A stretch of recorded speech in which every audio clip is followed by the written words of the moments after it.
नमस्कार, मी Rajratna Jondhale. Top news मराठीच्या 9च्या बातम्यांमध्ये आपलं स्वागत. 24 तास नाही तर फक्त एका तासात आपण देशभरातील दिवसभराच्या महत्त्वाच्या राजकीय, सामाजिक, क्राईम आणि मनोरंजनासह इतर घडामोडींचा वेगवान आढावा घेणार आहोत. पाहूयात आज दिवसभरातील महत्त्वाच्या घडामोडी पुढील 1 तासात. पंतप्रधान नरेंद्र मोदी यांनी पंतप्रधान पदाचा पदभार स्वीकारताच शेतकऱ्यांसाठी मोठा निर्णय घेतलाय. त्यांनी किसान सन्मान निधीच्या फाईलवर पहिली स्वाक्षरी केली आहे. नरेंद्र मोदी यांनी रविवारी तिसऱ्यांदा पंतप्रधान पदाची शपथ घेतली. त्यावेळी त्यांच्या समवेत 71 मंत्र्यांनीही पदाची शपथ घेतली. त्यानंतर आज मोदींनी पंतप्रधान पदाचा पदभार स्वीकारला आणि देशाच्या इतिहासात फक्त पंडित जवाहरलाल नेहरू हे सलग तिसऱ्यांदा पंतप्रधान झाले आहेत. त्यांच्या विक्रमाची बरोबरी नरेंद्र मोदी यांनी केली आहे. पंतप्रधान पदाचा पदभार स्वीकारल्यानंतर त्यांनी किसान सन्मान निधीच्या फाईलवर पहिली स्वाक्षरी केली. या स्वाक्षरीमुळे किसान सन्मान निधीचा 17वा हप्ता जारी झाला असून याचा फायदा 9,30,00,000 शेतकऱ्यांना होणार आहे. किसान सन्मान निधीचा 16वा हप्ता फेब्रुवारीमध्ये जारी करण्यात आला होता. 17व्या हप्त्यासाठी सरकारला 20,000 कोटीचा खर्च येणार आहे. यावेळी पंतप्रधान नरेंद्र मोदी म्हणाले, आम्ही शेतकऱ्यांच्या कल्याणासाठी कटिबद्ध आहोत. आम्ही शेतकऱ्यांच्या कल्याणासाठी जास्तीत जास्त काम करणार आहोत. यासाठी आमचे सरकार आतापर्यंत काम करत आलंय आणि यापुढेही काम करेल. ते मंत्री झालेत किंवा खासदार झालेत, पण आमचंच नाव त्यांच्यापेक्षा मोठं होते. काहीच नाही, आहे तो स्वभाव आहे, आहे ते सगळं. त्यांचं आमच्या इंगवले कुटुंबाचं अभिनंदन आहे. काम तर काय सांगितलं की दुसऱ्या दिवशी काम होणारच. पोहे आवडते त्यांना, फक्त पोहे आवडतात. पायलवान होते आणि त्यांनी शाळेला मेडल आणलं होतं. त्यांना आवडतं मासवड्या. वाटलं होतं आता कमी जास्त 50-60 हजाराच्या आसपास होईल, पण ते एकदम लाखाच्या पुढे गेलं. मग एका गणेश मंडळाचा सर्वसामान्य कार्यकर्ता, ते मग BJPचा कार्यकर्ता, राष्ट्रीय स्वयंसेवक संघाचा कार्यकर्ता, त्यानंतर नगरसेवक, त्यानंतर स्थायी समितीचे अध्यक्ष, मग महापौर पद आणि आता खासदारकी, आणि खासदारकीनंतर थेट कॅबिनेटचं मंत्रीपद जे आहे ते पुण्याचे नवनिर्वाचित खासदार मुरलीधर मोहोळ यांना मिळालेलं आहे. अनेक वर्षांनंतर पुणेकरांना हा योग मिळालेला आहे की पुण्यामध्ये यंदा कॅबिनेट मंत्रीपद येत आहे. त्यामुळेच सध्या पुणेकरांमध्ये खूप जास्त जल्लोषाचं वातावरण आहे. पुण्यात सगळीकडेच भाजपच्या कार्यकर्त्यांमध्ये सुद्धा खूप उत्साहाचं वातावरण आहे. अर्थात मुरलीधर अण्णा मोहोळ यांच्या घरी सुद्धा तितकंच आनंदाचं वातावरण आहे. आपण त्यांच्या घरच्यांशी अनेक वेळा बातचीत केली आहे. मात्र आज माझ्याबरोबर अतिशय स्पेशल 2 व्यक्ती आहेत त्यांच्याच कुटुंबातल्या. त्या म्हणजे त्यांचे सासू सासरे, अर्थात वहिनी ज्या आहेत, वहिनींचे आई वडील माझ्याबरोबर आहेत. आपण त्यांच्याशी बातचीत करणार आहोत. आज मी आज त्यांच्या घरी आलेली आहे. अतिशय आनंदाचं वातावरण इथं सुद्धा पाहायला मिळतंय. आई, तुमचं टॉप न्यूज मराठीमध्ये खूप स्वागत आहे. पहिली प्रतिक्रिया काय येते? जावई बापू थेट आता मंत्री होत आहेत. मंत्रीच होते. काय वाटतं? आनंद कसा? आनंद, आनंद आहे भरपूर. बाबा, तुम्ही काय सांगाल? आता सगळ्यांना आमचा आनंद झाला आहे. ते मंत्री झालेत किंवा खासदार झालेत, पण आमचंच नाव त्यांच्यापेक्षा मोठं होते. अशी परिस्थिती आहे सध्या. आनंद किती होतोय आता? जास्तच आनंद म्हणल्यावर काय. जेव्हा तुम्हाला ही खबर मिळाली तेव्हा कसं वाटलं होतं? पहिली प्रतिक्रिया काल होती साधारण, पण ते नक्की आहे का नाही असं. पण आज सकाळी भरपूर आनंद झाला. ज्यावेळी मुरली अण्णा आणि वहिनींचं लग्न झालं त्यावेळी अण्णा कसे होते? तेव्हा कुठल्या पदावर होते? काही आठवतं का तेव्हापासून त्यांचा स्वभाव? किंवा असं कधी वाटलं होतं की थेट जावई बापू कधीतरी मंत्रीच होतील आपले? वाटलं होतं ना. गुण तेव्हापासून दिसत होते. तवल दिसत होते गुण त्यांच्यात. त्यावेळेला काय कुठल्या पदावर वगैरे नव्हते, पण ते त्याचे कार्य करायचे ते भाजपचेच. त्यामुळे ते हळूहळू गेले पुढे एकदम. तेव्हा कधी असं विचार केला होता ना? आम्हाला तसं माहितीच नाही ना काय होईल म्हणून. असं होतं ना.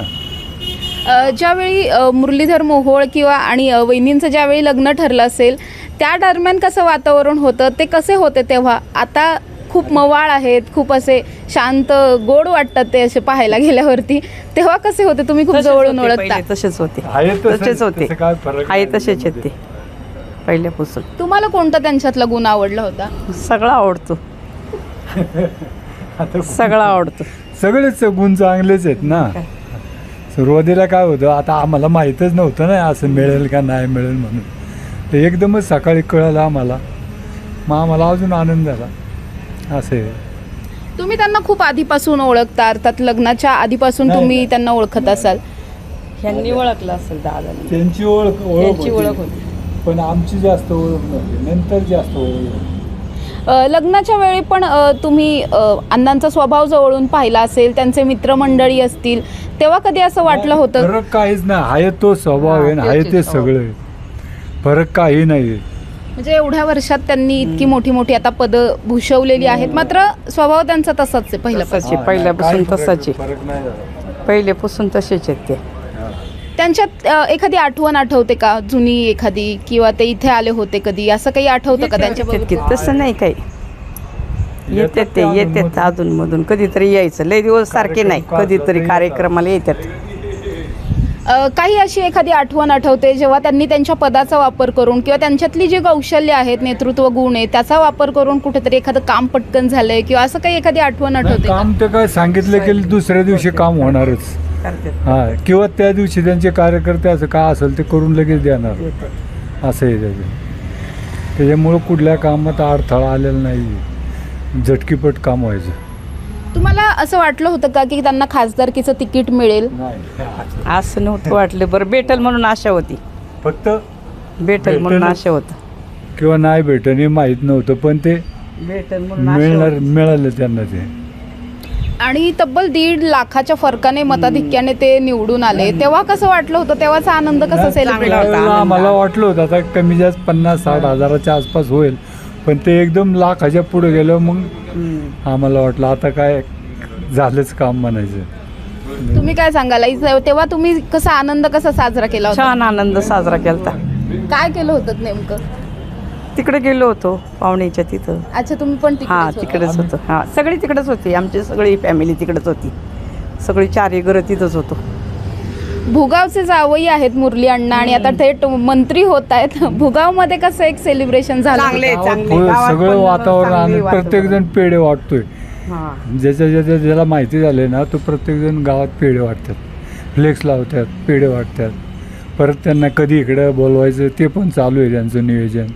मग आता ते कधी बोलावतात, त्यांना कधी वेळ मिळतो त्याप्रमाणे ते येतील. खासदारकी जेव्हा जिंकले, ते जेव्हा निकाल आला ते जिंकले, त्यानंतरचं सेलिब्रेशन झालं असेल आणि आता थेट मंत्रीपदच आहे. अजून खासदारकीचेच फ्लेक्स उतरले नाहीये, तोपर्यंत आता मंत्रीपदाचे नवीन फ्लेक्स लावायला मिळत आहेत. त्यामुळे दुसरे का ते काढून दुसरे लावा लागणार आहेत, असं आहे ना. ते आता जवळजवळ काढायचं काम चालूच आहे. आता ते 2 दिवसात होऊन जाईल सगळं. निकाल लागल्यानंतर अण्णा इकडे आले होते का? खासदारकीचा निकाल लागल्यावर? नाही अजून नाही आलेली. आता त्यांना वेळच नाही, आता येतील थोड्या दिवसांनी. ते 1 दिवस घे, आमच्या त्या वडिलांना भेटायला येणारच आहेत. त्यांची इच्छा आहे बोलवा लवकर म्हणून. काल परवापासून मुरली अण्णा जे आहेत ते आता दिल्लीत आहेत, वहिनी सुद्धा त्यांच्या बरोबर आहेत. काही बोलणं वगैरे तुमचं झालं त्यांच्याशी? काय नाही झालं. ते सकाळी तेवढं आम्हाला कळलं की तिकडे गेल्यात म्हणून. ते पण आमच्या दुसऱ्या मुलींनी सांगितलं गेल्यात म्हणून. अच्छा, म्हणजे तुम्हाला पण डायरेक्ट बातम्यांमधूनच तुम्हाला हे कळलं? चॅनलवरूनच कळतं. पहिल्यांदा काय वाटलं हे ऐकल्यानंतर? पहिल्यांदा वाटलं की आता काहीतरी नक्की कुठलं तरी पद आहे, पण ते नंतर 10-11 वाजता समजलं की फिक्सच आहे म्हणून.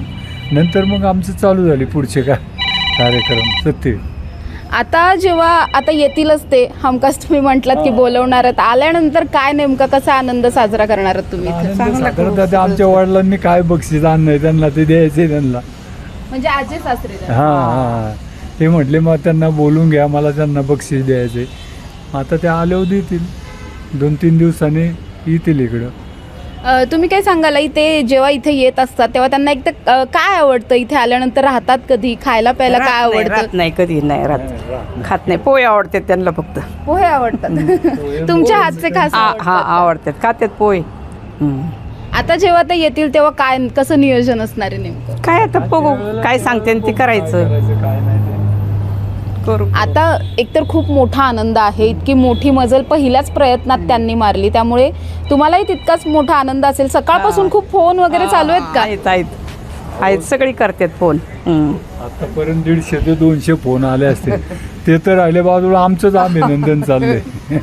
त्याच्यामुळे काय प्रत्येकाला फोन लावला की उचलायला लागतोय ना, असं होतं. त्यांच्या लग्नाच्या वेळेसची काही एखादी आठवण आठवते का, किंवा एखादा किस्सा असा जो लक्षात राहिलाय? नाही तसं नाही. काय त्यावेळेला वेगळं होतं, आता वेगळं, त्यावेळेला वेगळं. पण ते गेलं त्यावेळेला होऊन ते. पण आम्हाला वाटत नव्हतं असं पुढं होईल म्हणून. झालं. आता जेव्हा इतका मोठ्या पदावरती ते गेलेले आहेत, वहिनी त्यांच्या बरोबर आहेत, कसं वाटतं मुलीचं हे सगळं सुख पाहताना? छान वाटतं, छान सगळं व्यवस्थित छान आनंद वाटतो जास्त. आनंद वाटतो. पहिल्यापेक्षा आताचा आनंद वेगळाच आहे ना. त्याच्यामुळं आनंद होणारच. आता तुम्हाला सुद्धा आनंद होतोच की.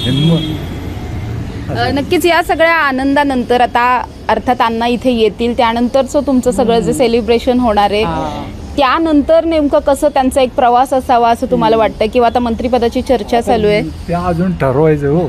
लगेच काय पुढचं सांगता येणार नाही आपल्याला. ते आल्यावर नंतर काय करायचं काय नाही मीटिंग घेऊन ठरवून टाकू. एकदम सांगता नाही येणार. त्यावेळेला करू काय असेल ते. पहिल्याच प्रयत्नात इतकं मोठं यश त्यांनी मिळवलं. आता आणखीन काही तुमची स्वतःची अशी काही स्वप्न आहेत का त्यांच्याकडून किंवा अपेक्षा? काय नाही, आहे त्याच्यातच समाधान. आहे त्यामध्ये समाधान. चांगलं आहे की, वाईट काहीच नाही आहे त्याच्यात. आता नगरसेवक, महापौर, स्टँडिंग कमिटी हे हळूहळू डायरेक्ट खासदार मंत्री झाल्यावर अजून काय लागते? भरपूर दिले की. याच्यापेक्षा काय लागणार आहे अजून? तसं आपण बघतो की बऱ्यापैकी जे नेते मंडळी असतात ते थोडेसे उग्र किंवा रागीट थोडे स्वभावाचे असतात. अण्णा अतिशय शांत वाटतात पहिल्यापासून. नाही, पहिल्यापासून नाही रागीट, चांगले. पहिलाच स्वभाव त्यांचा चांगला आहे. शब्द वाईट बीट बोलणारच नाही. सरळ मार्गी माणूस. असं नाही की इकडे वेगळं तिकडं असं नाही. त्याच्यामुळं ते काय स्वभाव त्यांचा रागीट वगैरे असा काही नाही. तुम्हाला त्यांचा एखादा खूप आवडता गुण की ही गोष्ट खूप आवडते अण्णांमध्ये? नाही ते काय मासच चेहरा म्हणल्यावर सगळं असं येते. नक्कीच. आई काय सांगाल तुम्ही? आता मुलगी पण तुमची दिल्लीत आहे, मंत्री पदाची शपथ थोड्या वेळात घेणार आहेत. कसं बघणार आहात सगळे मिळून? चांगलं बघू ना, चांगलं आनंद होऊन चांगलं बघू. बाबा तुम्हाला एक शेवटचा प्रश्न आहे की मुरलीधर अण्णांना तुमच्या मार्फत, आमच्या चॅनलच्या मार्फत एखादा काही संदेश द्यायचा आहे, काहीतरी निरोप पोहोचवायचा आहे, काय सांगाल त्यांना? शुभेच्छा द्यायच्या? शुभेच्छाच द्या सगळ्यांतर्फे आमच्या. बाकी काय देणार आहे? मुरली अण्णांचे सासू सासरे जे आहेत त्यांच्याशी आपण बातचीत केली, म्हणजेच वहिनींचे आई वडील जे आहेत त्यांच्याशी सुद्धा बातचीत केली. आता कुटुंबातील आणखी काही सदस्य माझ्याबरोबर आहेत, म्हणजे काका असतील किंवा त्यांचे मेहुणे असतील, त्यांच्याशी सुद्धा बोलणार आहोत. काका काय सांगाल? तुम्ही खूप आधीपासूनची तुमची ओळख आहे, म्हणजे जसं आईंनी सांगितलं की लग्नाच्या अगोदरपासून तुमचा आणि त्यांचा परिचय होता. पहिल्यापासून त्यांच्यातले हे गुण सगळे जाणवत होते तुम्हाला कधी?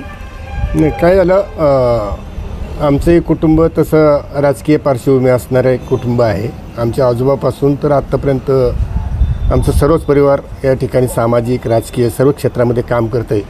त्याचप्रमाणे मुरलीधर मोहोळसुद्धा यांचंसुद्धा कुटुंबाला एक राजकीय पार्श्वभूमी आहे.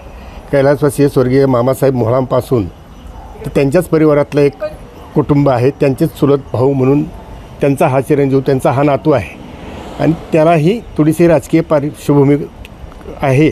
आणि म्हणून एक काम करत असताना सातत्यानं आमच्या त्या ठिकाणी गाठीभेटी होत होत्या आणि तो संपर्क कायम त्या ठिकाणी आमचा राहत होता आजपर्यंत. त्याच अनुषंगाने या ठिकाणी आमचे पुढं नातेसंबंध जोडले गेले. परंतु आमच्याही मनामध्ये नव्हतं की मुरली अण्णांना इतक्या मोठ्या पदावर एक चांगली संधी मिळेल याचा आम्हाला फारच स्वाभिमान आहे, अभिमान आहे. तो त्यांचा कर्तृत्वाचा मान आहे, पक्षनिष्ठेचा स्वाभिमान आहे आणि तमाम पुणेकरांचा अभिमान असला तर मुळशीकरांचा एक तो स्वाभिमान म्हणावा लागेल किंवा मुळशीकरांचं एक चांगल्या प्रकारचं एक आजपर्यंत जे काही कॉर्पोरेशनमध्ये नगरसेवकापासून तर स्थायी समितीच्या अध्यक्ष ते महापौर या कालखंडामध्ये केलेल्या त्यांच्या त्या कर्तृत्वाचा तो हा मान आहे. आणि पक्षाची एकनिष्ठ राहून त्यांनी जे काही आजपर्यंत काम केलं त्याचा तो त्यांचा बहुमान आहे. तमाम पुणेकरांचा तो स्वाभिमान आहे आणि आमच्या मुळशीकरांचा तो अभिमान आहे. असं म्हटलं तर वावगं ठरू नये अशा पद्धतीचं एक चांगलं एक स्वाभिमानानं बोलावं अशा पद्धतीचं एक आमचा जावई म्हटलं तर वावगं ठरू नये अशा पद्धतीचं एक चांगलं चित्र आज आमच्या कुटुंबियांना या ठिकाणी पाहायला मिळतं आहे.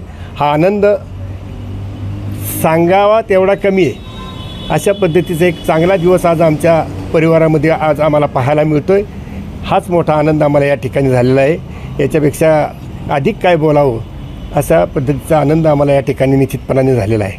आणि त्याच्यामध्ये उभे राहिल्यानंतर सर्वच बाजूने म्हणजे सर्वच परिवाराच्या वतीने म्हणजे आमचे नातेसंबंध असतील, आप्तसखी असतील, या सर्वांनीच त्या ठिकाणी रात्रंदिवस त्या ठिकाणी त्यांना विजयी करण्याच्या अनुषंगानं सातत्यानं प्रयत्न केला आहे. त्यांचासुद्धा हा एक अभिमान आहे आणि तो निश्चितपणानं तेही चांगल्या प्रकारे साजरा करत आहेत. सर्वजण त्या ठिकाणी आज दिल्लीला त्यांना भेटण्यासाठी गेलेले आहेत आणि हा आनंद आमच्या कुटुंबियांसाठी फार मोठा आहे. धन्यवाद. तुम्ही काय सांगाल, दाजी आहेत तुमचं आणि त्यांचं रिलेशन कसं आहे? थोडेसे कधी मस्करी वगैरे असं करतात का? असे खूप गोड स्वभावाचे वाटतात त्यांना नेहमीच. ते आणि आम्ही एका शाळेमध्ये होतो. माझ्या अगोदर 2 वर्ष ते होते आणि तेव्हापासून आम्ही एकमेकांना ओळखतो. ते मस्करी करतात म्हणजे कधी कधी आम्हाला चांगलं शिकवतात पण. आणि दाजी मेवण्याचं नातं कसं असतं हे त्यांच्याकडे पाहिल्यानंतर आम्हाला कळतं की त्यांचा आदर्श कसा असतो, त्यांनी केलेले कामं कशी आहेत, ह्या त्यांच्याकडे पाहिल्यानंतर आम्हाला त्यांच्यातून प्रेरणा मिळते. आणि त्याच्यामुळं आज आम्ही ते शेतकरी कुटुंबातले आहेत, आम्ही शेतकरी कुटुंबातले, ते पैलवानकी आहेत. आमचे चुलते पैलवान होते, दादा सरपंच होते. ह्यांच्या पावलावर ते पाऊल ठेवून त्यांनी आज फार मोठं यश प्राप्त केलेलं आहे. त्याबद्दल त्यांचं आमच्या इंगवले कुटुंबाचं अभिनंदन आहे. आणि आम्हाला असं वाटतं की आमचे गाववाले असतील, मित्रमंडळी असतील, नातेवाईक असतील, या सर्वांनी खूप मोठी या विजयासाठी मेहनत केलेली आहे. त्या सर्वांचंही अभिनंदन आहे. त्या सर्वांचे आभार मी या तुमच्या टॉप न्यूजच्या निमित्ताने मानतो.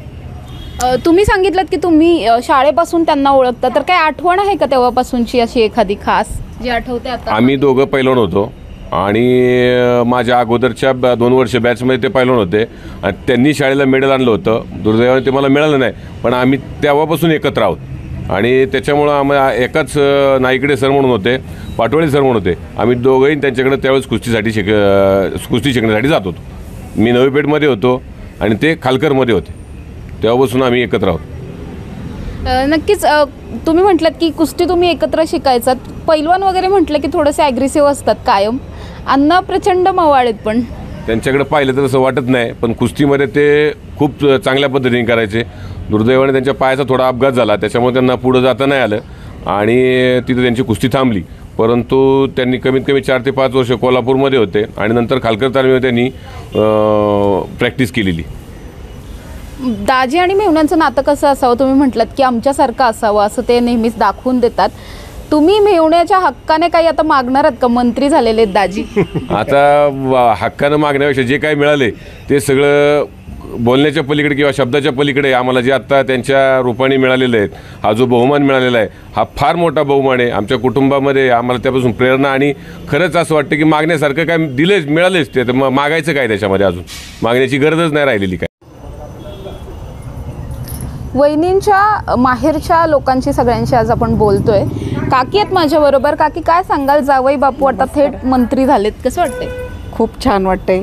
आम्हाला खूप आमच्या जावयाचा अभिमान आहे. आम्हाला खूप आनंद झालेला आहे. तुम्ही काय सांगाल? आम्हाला पण खूप आनंद वाटतो.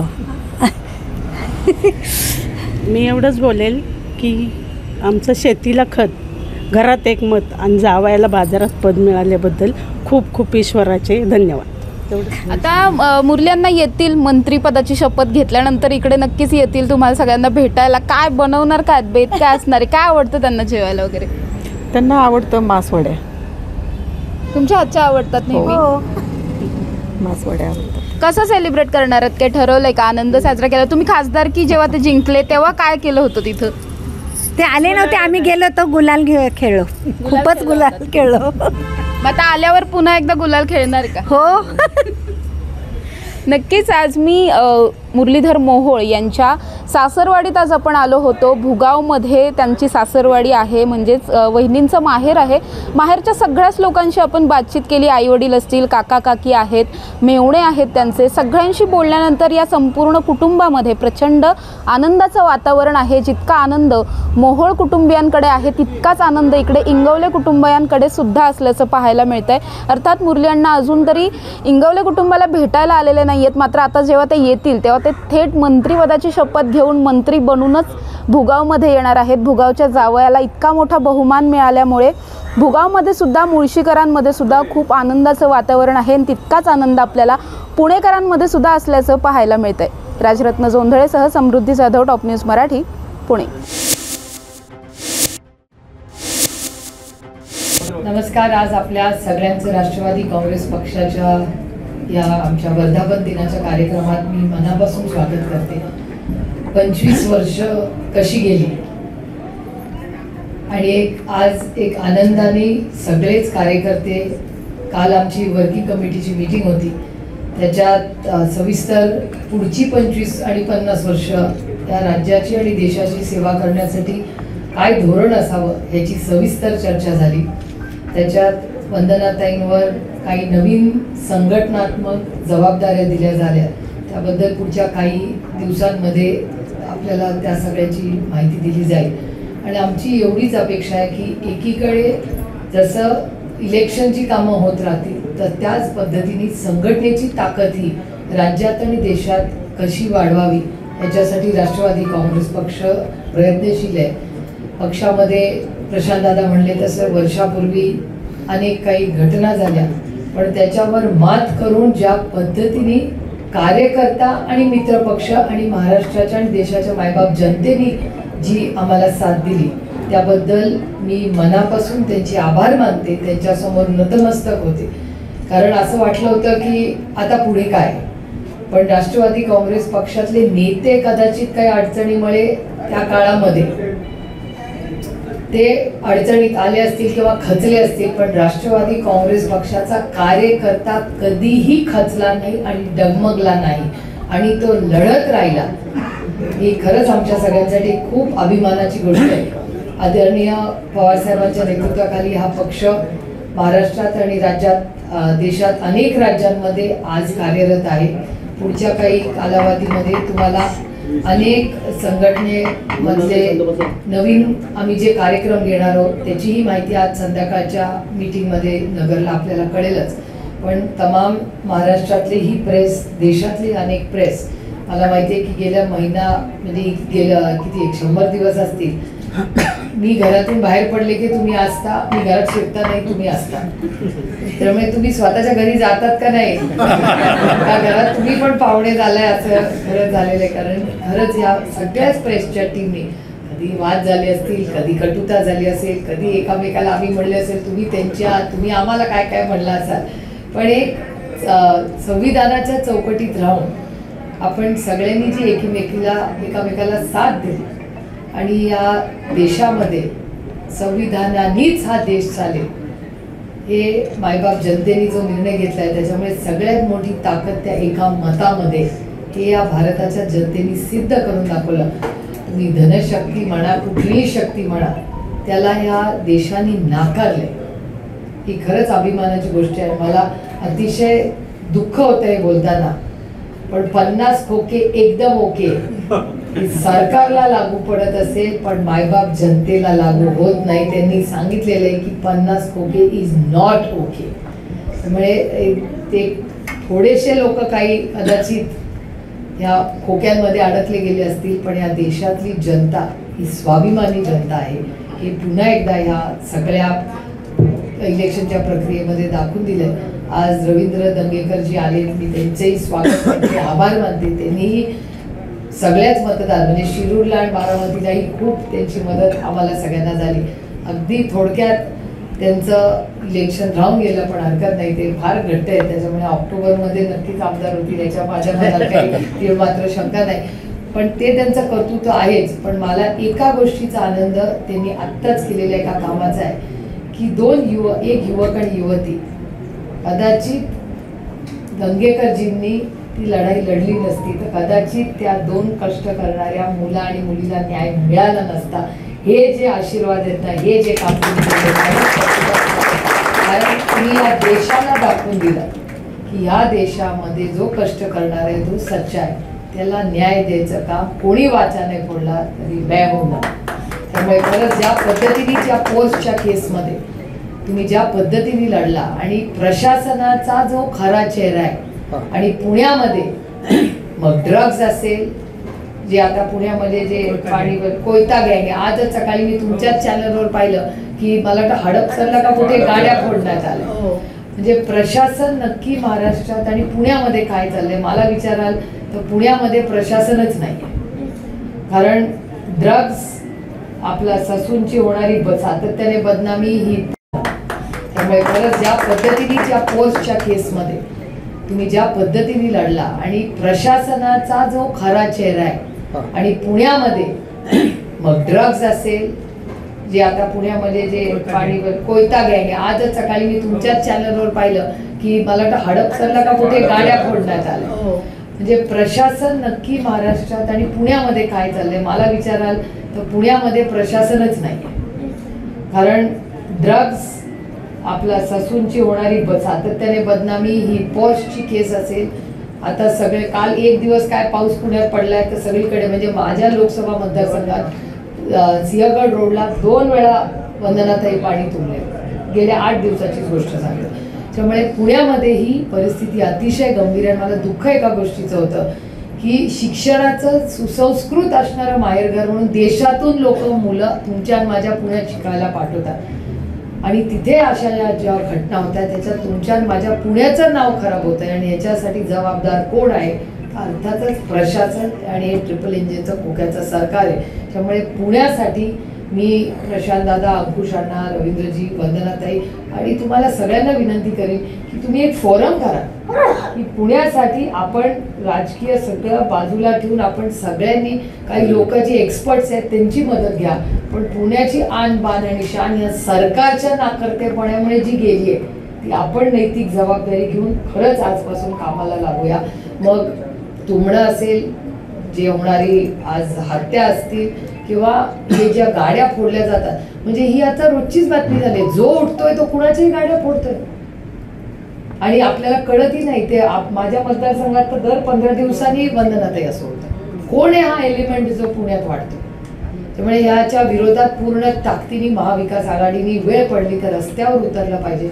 पण मला विचाराल तर प्रशांतदादा सारखे फार खुश आहेत आज की 8 खासदार आले, पण मला सांगू ज्या दिवसापासून रिझल्ट लागलाय तेव्हापासून मी तर शांतच झाले. कारण का जबाबदारी वाढली आपली. मला विचाराल तर जो यश आपल्याला मिळाले हे फक्त गुलालाचं यश नाही, त्याच्यावर एक खूप मोठी जबाबदारी आली आहे. त्यामुळे आपण आज खरं तर त्या दिवशीपासून आदरणीय पवारसाहेब सोनियाजींचीही बोलले, पवारसाहेब उद्धवजींचीही बोलले की आपण, ज्याचा उल्लेख त्यांनी त्यांच्या भाषणात केला की आपण पूर्ण ताकदीने विधानसभेच्या कामासाठी लागलोय आणि ती सत्ता काय फक्त सत्ता म्हणून नको आहे आपल्याला, पण महाराष्ट्रावर आज जो अन्याय होतो, म्हणजे आज हिंजवडीमधल्या जवळपास 35 ते 40 कंपन्या बाहेर जात आहेत. त्याची मीटिंग आपलं जे मराठा चेंबर ऑफ कॉमर्स आहे त्याच्यात अनेक वर्ष वंदनाताईंनी खूप मोठं कॉन्ट्रीब्युशन केलं आहे. त्यांनीच आदरणीय पवारसाहेबांना पण विनंती केली की मराठा चेंबर ऑफ कॉमर्सला बोलवून पवारसाहेबांनी पुढाकार घेऊन पुण्यामधल्या ज्या इन्व्हेस्टमेंट्स बाहेर जातात त्याची पुढच्या 8 दिवसात तातडीने मीटिंग लावून जेवढ्यांना थांबवू शकू तो थांबवण्याचाही प्रयत्न आपण सगळ्यांनी मिळून केला पाहिजे. या नोकऱ्या आपल्या मुलांच्या.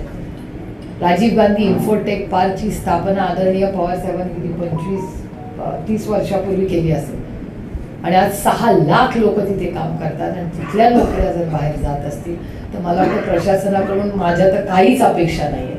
त्यामुळे आपल्यालाच आता नागरिक म्हणून, लोकप्रतिनिधी म्हणून कामाला लागायला लागतं. पण तुम्ही ज्या ताकदीने सगळे या संघर्षाच्या काळात लढला आणि दंगेकरजींनी जे गेल्या रिझल्ट लागल्यानंतरही किंवा मतदान झाल्यानंतरही ज्या पद्धतीने त्यांनी काम केलं हे खरंच कौतुकास्पद आहे. तुम्ही आज आवर्जून इथे उपस्थित राहिला, तुमच्याही शुभेच्छा. 5 वर्ष तुम्ही आमच्याबरोबर नाही याचं आम्हाला सातत्याने वाईट वाटेल, पण तुम्ही त्याची सगळी इथे भरून काढाल पुण्यामध्ये, एवढी आपल्याला मनापासून शुभेच्छा देते. मंत्रिपद मिळालंय पुण्याला त्याचा आम्हाला आनंद आहे, पण त्याचा उपयोग कॉन्ट्रॅक्टरला न होता पुणेकरांना व्हावा एवढीच अपेक्षा. नाही हेडलाईन नाही, वास्तव आहे दुर्दैवाने. खरं असं बोलत नाही नॉर्मली, पण माझा जरा दंगेकरजींचे मी सगळी भाषणं ऐकते आणि वाचते वर्तमानपत्रात. त्याच्यामुळे त्यांनी ज्या पुण्याच्या गोष्टी झाल्या तर जे काही सत्ता व्हावी ती सर्वसामान्य मायबाप जनतेच्यासाठी व्हावी एवढीच माफक आमची अपेक्षा आहे. कारण आपले केंद्र सरकारचे 3 का 4 महाराष्ट्रातले टोटल 7 आठवले 6 मंत्री झाले. एक त्या सगळ्यांना आमच्या सगळ्यांच्या वतीने मनापासून काहीतरी करावं पार्लमेंटमध्ये, एवढीच आमची त्यांच्याकडून अपेक्षा. तरी राष्ट्रवादीचा दुसरा फॅक्शन सुद्धा आज 25वा वर्धापन दिन त्यांचा साजरा करतोय. कधी काळी हे लोक सगळे तुमच्या सोबत होते. हा पक्ष कुणाचा आहे याची खरी लढाई कधीपर्यंत निकाली निघेल? आता आम्ही तर कोर्टात गेलेलो आहे आणि त्यांच्याकडे जो पक्ष आणि चिन्ह आहे त्याच्या खाली एक नोटीस आहे. की आता ते वापरतात का नाही मला माहिती नाही, पण माननीय उच्च न्यायालयाने त्यांना सांगितलं आहे की हे टेम्पररी आहे त्यांच्या, त्याच्यामुळे तो त्यांचा अजून झालेला नाही. आणि लढाई आज जरी आम्ही इलेक्शन कमिशनमध्ये आमच्यापेक्षा आदरणीय पवार साहेबांवर जो अन्याय झालेला आहे केस कोर्टात आम्ही ताकदीने लढतो. तुतारी चिन्हाला जो प्रतिसाद या निवडणुकीमध्ये मिळाला आहे तो पाहता पुन्हा राष्ट्रवादी चिन्ह घेणं हे तुम्हाला परवडेल का? राष्ट्रवादीचं घड्याळ घेणं की तुतारी हे चिन्ह प्रेफरेबल राहील तुम्हाला?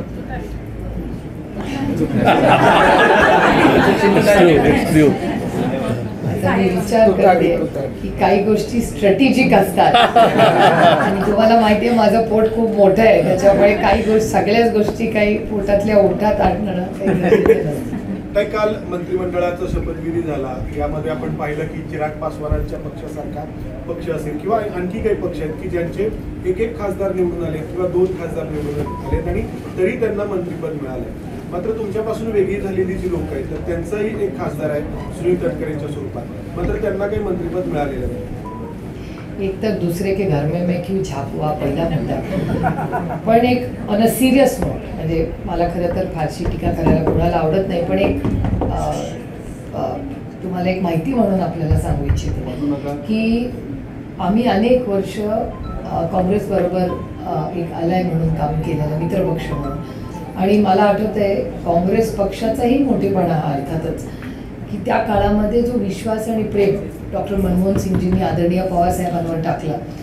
पवारसाहेबांना 2.5 कॅबिनेट दिले होते तेव्हा, आपले 8 का 9च खासदार निवडून आले होते, पण पवारसाहेबांना 2.5 मंत्रालय दिलं होतं. त्यानंतर प्रफुल्लबाईंना इंडिपेंडंट चार्ज दिला होता आणि त्यानंतर पहिल्या टर्मला आगाथा संगमा होत्या, दुसऱ्या टर्मला म्हणजे आपला नंबर याचा फारसा काँग्रेसने कधीच विचार केला नाही. त्यांनी एक मित्रपक्ष म्हणून नेहमीच आमचा मान सन्मान केला आणि आम्हीही त्यांचा केला. म्हणजे खूप प्रेमाचं नातं काँग्रेसचं नामचं राहिलं. आणि त्यानंतर जेव्हा शिवसेनाही आली तेव्हाही उद्धवजींचाही मनाचा मोठेपणा की महाविकास आघाडीमध्ये सगळ्यांनीच एकामेकाचा मान सन्मान किंवा त्या काळातली उपमुख्यमंत्री आणि मुख्यमंत्र्यांमधली केमिस्ट्री कधीच असं झालं नाही की आम्हाला काही म्हणावं लागलं की उद्धवजी हा एक प्रॉब्लेम आहे, असा दिवस कधीच उद्धवजींनी येऊन दिला नाही. त्याच्यामुळे आमच्याकडे हा नंबरचा गेम नव्हता. नेहमी म्हणजे तुम्हीही मोठे व्हा आम्हीही मोठे होऊ, एकत्र मिळून मोठे होऊन देशाची सेवा करू. त्यामुळे इतके काय आम्ही फॉर्म्युलात काय अडकलं नव्हतं. आम्ही मान सन्मान टॅलेंटवर जास्त काँग्रेस राष्ट्रवादी आणि शिवसेनेने नेहमीच विश्वास टाकला होता आणि शेवटी नाती विश्वासानेच होतात. सगळं का हा काही केमिस्ट्रीचा फॉर्म्युला नाही 2 + O = 1 असा नाही होता ना. हे प्रशासन आहे, पक्ष आहे, नाती आहे, विश्वास आहे, याच्यातूनच होतं. आणि दुसरी गोष्ट मला आश्चर्य वाटते की तुम्हाला या फॉर्म्युलाचं आश्चर्य वाटते. मी 10 वर्ष फार त्यांना जवळून आणि त्यांच्या मित्रपक्षांना तर त्याहून जवळून पाहिलेलं, त्याच्यामुळे मला काय आश्चर्य वाटत नाही आहे. ते 1 साइज फिट्स ऑल कधीच नसतं आणि ते मित्रपक्षांना कसे वागवतात हे मी जेवढं पाहिलं तेवढं वंदनाताईंनी जवळून पार्लमेंटमध्ये कानात बऱ्याच गोष्टी ऐकलेल्या आहेत. त्याच्यामुळे ते मित्रपक्षांना कसे वागवतात हे आम्ही फार जवळून पाहिले, तर मला काय आश्चर्य वाटत नाही. अवेलना झाली का 7 खासदार आहेत पण त्यांना 1 राज्यमंत्रीपद दिलं. त्यांचा अंतर्गत प्रश्न आहे ना. राष्ट्रवादी काँग्रेस पक्ष दुसरा आहे तो आता टेम्पररी तो आणि शिंदे गट त्यांनी त्यांच्या अलायन्सवर काय करायचा त्यांचा अंतर्गत प्रश्न. आम्ही कशाला त्याच्यात ढवळाढवळ करू. लोकसभेपुरती काय आताच्या घडीला झाला की अजित पवार गटाला मंत्रिपद हे देण्यात आलं आहे भाजपकडून.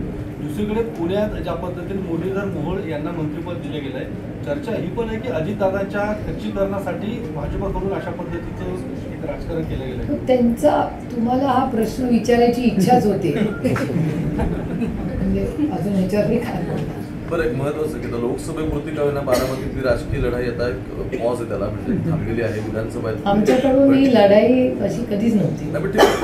पॉलिटिकल बॅटल म्हणजे ठीक आहे. सो लोकसभेपुरती का होईना ती थांबलेली आहे. पण आता तुम्हाला ॲज अ पॉलिटिशियन म्हणून काय वाटतं की अजित पवारांसोबत कोणते ऑप्शन उपलब्ध आहेत? स्पेशली रोहित पवार हे क्लेम करतात की त्यांना कमळाच्या चिन्हावरती लढावं लागेल. मी तुम्हाला खरं सांगू, पुण्यामध्ये वाढलेला क्राईम, महागाई, बेरोजगारी, हिंजवडीतून झालेल्या कंपनीज, दुष्काळाची परिस्थिती, आजही अनेक ठिकाणी जर पाऊस आहे, जिथे पाऊस आहे तिथे तुंबतायत एवढी आणि लोकांची गैरसोय होते, लोकांच्या घर एवढी आमच्या समोर कामं आहेत. आता त्यांनी काय करावं तो त्यांचा अंतर्गत प्रश्न आहे. आम्हाला वेळच नाही हो आमच्या कामामधून. 8 खासदार निवडून आले, एवढी जबाबदारी राष्ट्रवादी काँग्रेस पक्षाच्या प्रत्येक कार्यकर्त्यावर वाढलेली आहे. बारामती विधानसभेमध्ये कोण उमेदवार ठरलाय? अजून आमची काही चर्चाच नाही. महाविकास आघाडीचं पहिलं सीट शेअरिंग होईल ना. म्हणजे आता काँग्रेसची आमची आत्ताच यांची पहिल्यांदा भेट झाली आहे, दिल्लीत भेट झाली. आता ते कुठली सीट मागतायत आम्ही, आता त्याच्यावर पण चर्चा होईल ना. म्हणजे त्याच्यावर पहिले आता म्हणजे ते क्लेम करतात, आपण आता तो पण विषय आहेच ना. त्याच्यामुळे आम्ही आपलं पूर्ण मान सन्मान झाल्याशिवाय बाहेर काही बोलणार. दादा असे काही बॅनर्स लागले बारामती उमेदवार असतील अशी चर्चा सुरू आहे? चर्चा असेल तर मला माहिती नाही त्याची. मी दिल्लीला होते त्याच्यानंतर बॅनर लागले, दोन्ही शिवसेनांनी एकत्र यावं. कुस्तीगीर संघटनेच्या अध्यक्षपदावरून युगेंद्र पवारांना हटवलं, कुठेतरी सुडाचं राजकारण केलं जाते. हे दुर्दैव आहे, कारण युगेंद्र पवार हे कुस्तीमध्ये अतिशय उत्तम काम करत होते. गेले अनेक वर्ष ते कुस्तीचा खूप मोठा कार्यक्रम बारामतीत अतिशय चांगल्या पद्धतीने करत होते. राज्यातून लोक तिथे कुस्तीला यायचे. त्यामुळे मलाही आश्चर्य वाटलं, पण त्यांना काढता येतं का नाही हेही टेक्निकली बघावं लागेल आणि त्याच्यानंतर पुढे काय ॲक्शन घ्यायची हे बघूच. मुंबईत बॅनर्स लागले, दोन्ही शिवसेनांनी एकत्र यावं म्हणून, निनावी बॅनर्स आहेत. तशीच राष्ट्रवादीच्या एका कार्यकर्त्यांच्या ग्रुपची सुद्धा मोठी इच्छा आहे की दोन्ही फॅक्शन्सनी एकत्र यावं. याच्यामध्ये काही पर्सेंट तरी स्कोप तुम्हाला दिसतो का की दोन्ही फॅक्शन्स एकत्र येतील, एकत्र येऊ शकतात, की तुम्हाला काही होप आहे त्याच्याबद्दल की अजिबातच नाहीये? हा देश बॅनरनी नाही चालत. खरंच सांगते, देश किंवा पॉलिसी ही संघटनेत आणि पार्लमेंटमध्ये बनते, ती बॅनरवर नाही. बॅनर रिफ्लेक्ट सेंटिमेंट, हो सेंटिमेंट ना कार्यकर्त्यांचे. पण आता कुठले कार्यकर्ते, आणि आपल्या म्हणजे आमच्या पक्षात असं आहे, आमचा पक्ष ओव्हर ॲक्सेस आहे. शरद पवार सगळ्यांनाच 24/7, ह्यांचे पण 5-5 प्रत्येकाचे फोटो असतील पवार साहेबांवर. त्याच्यामुळे आमच्या पक्षामध्ये नॉर्मली सेंटिमेंट बॅनरवर लावायची गरज नाही. पवार साहेब 24/7 अवेलेबल असतात. जा त्यांना सांगा आणि त्याच्यावर ॲक्शन. तुम्हाला काय वाटतं दोन्ही फॅक्शन येतील का एकत्र? तुम्हाला काय 1% चान्स, होप्स काय वाटतात? नाही, आता मी दुष्काळ, आता होणारी अतिवृष्टी, आलेल्या 8 खासदारांची सगळ्यांची जबाबदारी, आता 8 खासदार, त्यांना घरं, त्यांची गाडी, पेट्रोल, आता गाड्या पण नाही. आता तिथे जाऊन प्रश्न कसा विचारायचा हे म्हणजे पार्लमेंटमध्ये, मग भाषणं कशी करायची, हे सगळी मोठी प्रक्रिया, प्लस विधानसभा, प्लस हरियाणामध्ये आम्ही लढणार आहोत, प्लस झारखंड. बापरे बापरे, एकदा काम आहे. 25 वर्षांचा जर आढावा, 25 वर्षांचा ज्यावेळेस आपण मागे होऊन पाहतो तर आतापर्यंत काय कमावलं, तर काय बऱ्याचदा सत्ता आली वगैरे वगैरे सगळ्या याचा विचार होईल. पण या अशा क्षणी आपण याचाही विचार करत असतो की आपण आतापर्यंत काय गमावलं, याचं कधी चिंतन करतात का? मला असं तर प्रत्येक जण करत असतं ते. आणि 25 वर्षातली 18 वर्ष हा पक्ष स्वतःच्या कर्तृत्वानी सत्तेत राहिला, हे बी बहुत बडी बात आहे. ते एक पहिली बात. आणि मला वाटतं 25 वर्षात प्रत्येकाच्या आयुष्यात संघर्ष येतोच हो. आणि जे आपल्याबरोबर राहिले किंवा आपण ज्याच्यामुळे एकत्र राहिलो, ती गोष्ट आम्ही कधी विसरलो नाही. म्हणजे हा पक्ष वाढवण्यामध्ये प्रत्येकाचं मोठं योगदान आहे, हे आम्ही मान्यच करतो आणि आम्ही कधी नाकारलेलंच नाही.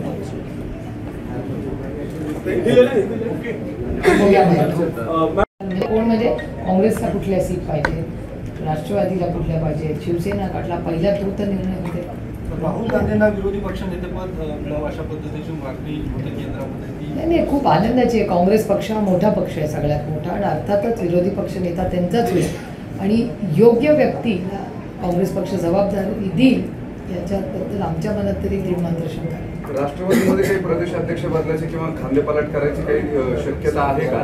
मागणी काही कार्यकर्त्यांकडून करण्यात येते या निवडणुकीच्या निकालानंतर अचानक रोहित पवारांकडे जबाबदारी द्यावी, शशिकांत शिंदेकडे जबाबदारी द्यावी, त्याचा सूर जयंत पाटलांच्या विरोधामध्ये असल्यासारखा दिसतोय. माझ्या कानावर असली कुठली गोष्ट आलेली नाही.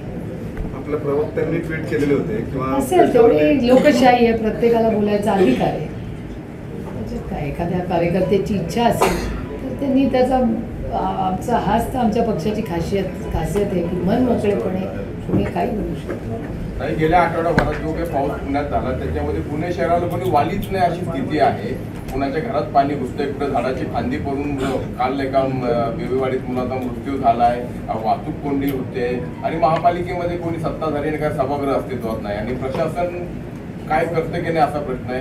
पालकमंत्री आणि जे कोणी नेते ते फक्त ट्विट करून सांगतात की प्रशासनाला काम करण्याच्या सूचना दिलेल्या आहेत. ट्विटवर काम होतं का आणि प्रत्यक्षात जर काम होत नसेल तर मग काय करायला पाहिजे? हा प्रश्न तुम्ही सरकारला विचारला पाहिजे ना. हा ही सरकारची नैतिक जबाबदारी आहे. कुठलाही सरकार असू दे, म्हणजे आमचं असतं किंवा कुणाचंही आज आहे, ही नैतिक जबाबदारी सरकारची आहे. 200 आमदारांचे ट्रिपल इंजिनचा खोक्याचं सरकार आहे. केंद्रात गल्लीपासून दिल्लीपर्यंत त्यांचीच सत्ता आहे ना. ह्याला पुण्याचं आज जे काही नुकसान झालेलं आहे त्याला जबाबदार फक्त आणि फक्त हे सरकार आहे.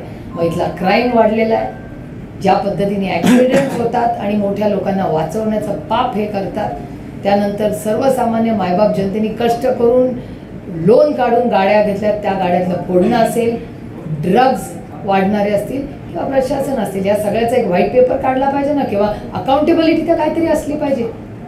एवढं पाणी तुमतंच कसं सारखं पुण्यामध्ये आणि वारंवार हे होतं. गेल्या 8 दिवसात तिसऱ्यांदा ही घटना झाली आणि याची जबाबदारी कोण घेणार? आणि इलेक्शन का होत नाही आहे कॉर्पोरेशनचं?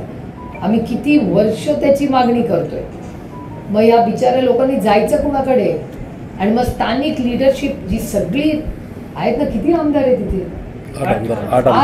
8 ते सत्तेतलेच आमदार आहेत, त्यांचे 6 आहेत ना, 7 आहेत, 7 आमदार.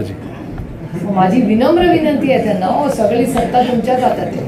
कॉर्पोरेशन त्यांच्याकडे, जिल्हा परिषद त्यांच्याकडे, मंत्रीपद त्यांच्याकडे, डिपार्टमेंट सगळी त्यांच्याकडे. आता आणखीन एक खासदार आणि सेंट्रल मंत्री, केंद्रातला मंत्री पण आहे पुण्यामध्ये आता.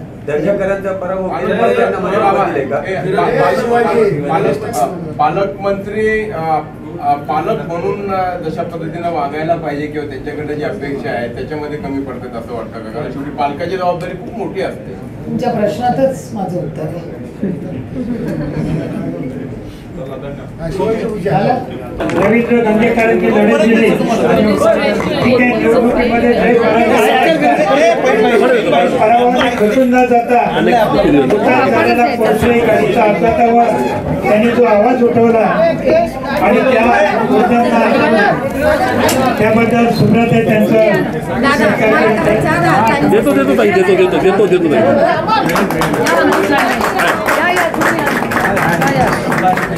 हो आमदार साहब पुढे छान वेळेचा ना बचेंगे तो और भी लढेंगे.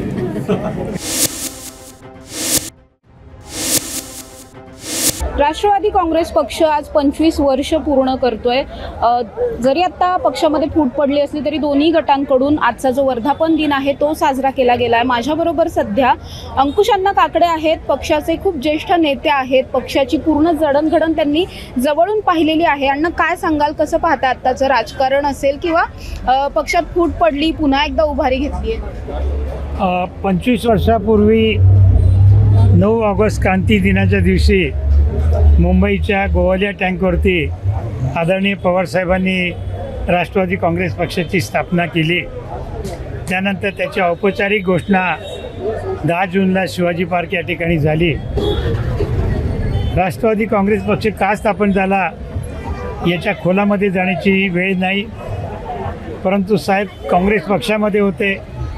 काँग्रेस पक्षामध्ये एका विषयावरती कार्यकारिणीमध्ये चर्चा व्हावी अशा प्रकारची आग्रही मागणी तारिक अनवर, PS संगमा आणि पवारसाहेब यांनी पत्राद्वारे केली. पण काँग्रेस पक्षामधील काही ज्येष्ठ मंडळींना ते आवडलं नाही आणि त्यामुळे या तिघांची पक्षामधून 6 वर्षासाठी हकालपट्टी करण्यात आली. पवारसाहेब गेली 60 वर्ष राजकारणामध्ये काम करत आहेत. त्यावेळेला तर त्यांचं वय अतिशय तरुण होतं. ते स्वस्थ बसणं हे त्यांच्या स्वभावात नव्हतं. या तिघांनी राष्ट्रवादी काँग्रेस पक्षाची स्थापना केली. त्यानंतर 1999 साली झालेल्या लोकसभेच्या निवडणुकीमध्ये, पहिल्याच निवडणुकीमध्ये जवळपास 11 खासदार त्यांनी निवडून आणले. राज्यामध्ये देखील त्यावेळेला निवडणूक विधानसभेची झाली, कोणत्याच पक्षाला बहुमत मिळालं नाही. त्यामुळे साहेबांनी जातीवादी संघटनेला फायदा होऊ नये म्हणून काँग्रेसबरोबर आघाडी केली आणि काँग्रेसचा मुख्यमंत्री आणि राष्ट्रवादीचा उपमुख्यमंत्री अशा पद्धतीने त्या ठिकाणी सरकार स्थापन झालं. राष्ट्रवादीचे पहिले अध्यक्ष म्हणून छगन भुजबळ यांची नियुक्ती केली गेली आणि गेल्या 25 वर्षामध्ये पवारसाहेबांनी महाराष्ट्रामध्ये अनेक चढउतार पाहिले. 2004 साली तर आम्ही महाराष्ट्रामध्ये क्रमांक 1चा पक्ष म्हणून देखील उदयास आलो होतो, पण त्यावेळेला साहेबांनी मोठा भाऊ म्हणून काँग्रेसला मान दिला. स्वतः मुख्यमंत्रीपद न घेता त्यांच्याकडे मुख्यमंत्रीपद दिलं.